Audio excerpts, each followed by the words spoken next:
Dragi navijači, dobrodošli u novo izdanje Vatrenog izazova. U suradnji s nogometnim ikonama pripremili smo kviz nogometnog znanja za naše reprezentativce. Pogledajmo 4 ekipe koje sudjeluju na završnom turniru. U ekipi pod nazivom Gusari zaigrat će omiški gusar Ivan Perišić i neretvanski gusar Bruno Petković. Ime ekipe OGs će nam valjda jednom objasniti Luka Modrić i Mateo Kovačić.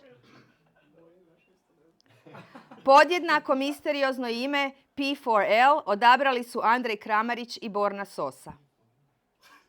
A svoje ambicije su s imenom Plitak potok najavili Domagoj Vida i Dominik Livaković.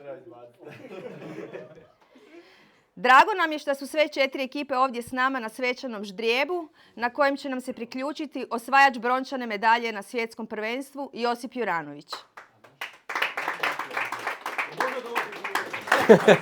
Josipe, dobrodošao i sam si sudjelovao u Vatrenom izazovu. Što možeš poručiti večerašnjim natjecateljima? Pa šta im mogu poručiti? Da se opuste, da se zabave. Možemo krenuti na sam ždrijeb. Prva kuglica koju izvučeš ide na poziciju A1.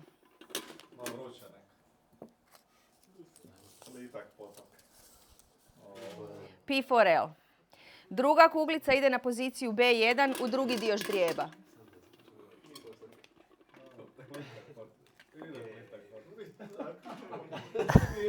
Plitak potok.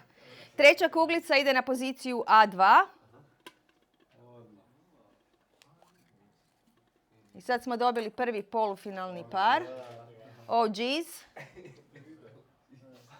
I da izvučemo još ovu četvrtu, da vidimo da je sve po pravilima. Gusari. Gusari ne mogu da idu kroz Plitak.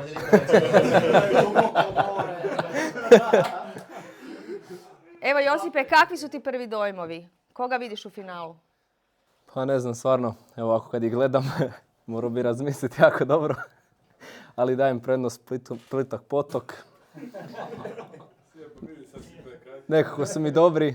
A onda ću dati Ivanu Perišiću i njegovom partneru da uđu u finale. Kako?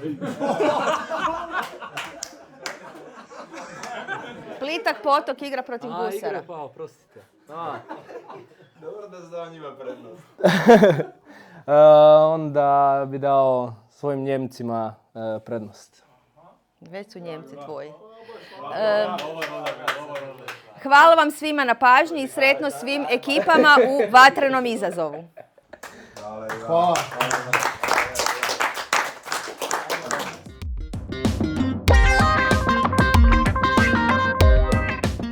Dečki, kako ste zadovoljni ždrijebom? Pa, moglo je bolje, ali moglo je i gore. Tako da zadovoljni smo. Jeste imali neke želje prije koga ste htjeli izbjeći u polufinalu? Pa nismo htjeli nikog izbjeći, jer ovaj cilj nam je pobijediti, pa nam je svejedno koji je na polufinalu. Koga smatrate favoritom? Sebe, nas. Kako su općenito očekivanja od ovog Final Fora? Pa mislim, puno će ovisiti o Krami, pošto je on malo iskusniji i stariji, ali i pametniji, ali sad ćemo vidjeti šta će se desiti. Evo vidjeli smo sad malo prije, ozračje u ekipi je jako dobro. Kakve su bile pripreme, gdje ste ih odradili, na čemu ste bazirali pripreme? Za kuhinskim stolom smo odradili pripremu. Za kuhinskim stolom malo smo pojeli, pa valjda ćemo biti pametni. Jel se bojite izazova ili ste spremni odgovoriti ovom izazovu? Šta ti Kram kaže? Ma, ne bojimo se. Ja vjerujem u njega. Tako da, mislim da... Ne bojimo se, samo se malo tresam, ali okej. Hvala i sretno. Evo dečki, kako ste zadovoljni ždrijebom? Pa ja sam zadovoljan. Pa mislim da smo dobili taj Plitak potok, da je ekipa po mjeri.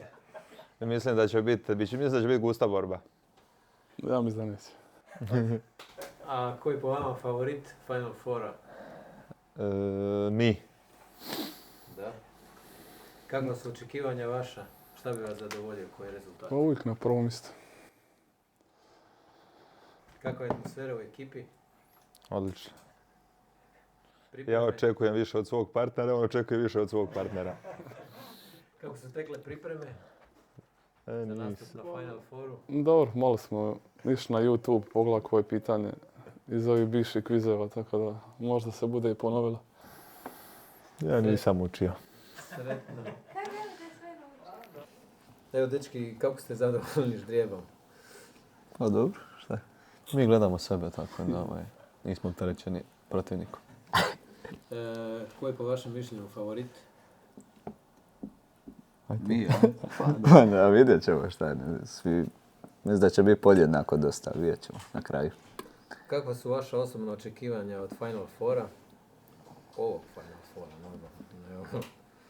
Pa da se borimo i imam tu mlađeg igrača pored sebe pa pomoću mu da nauči nešto. Kako je ozračje u ekipi? U našoj? Da. Odlično. Uvijek pozitivno. Atmosfera fenomenalna. Jeste se pripremali dugo, naporno, gdje su bile pripreme? Bez pripreme. Pripreme za ovo. Rođeni spremni. Jel se bojite izazova ili ste spremni za izazov? Spremni. Hvala. Kako ste zadovoljni ždrijebom? Vidit ćemo poslije kako bude se odvijalo. A koji je po vama favorit? Pa mi. Plitak potok. Plitak potok, gazimo se. Šta osobno vi očekujete od vas na ovom Final Fouru? Pobjedu. Ne znam, evo, moj kolega je sve rekao. Pobjedu, Daćemo malo šalu na sve stranu, od sebe. daćemo sve od sebe. Teški su to protivnici, svi veoma pametni, ali vidit ćemo. Borit ćemo se do zadnje kapi krvi. Vidim da je atmosfera u ekipi jako dobra. Da, evo sad je on imao sat vremena da još malo čita, uči, a ja sam hodao po hotelu. Ma to sve malo izrukavat ćemo to. Ajde idemo, ajde, imate neko.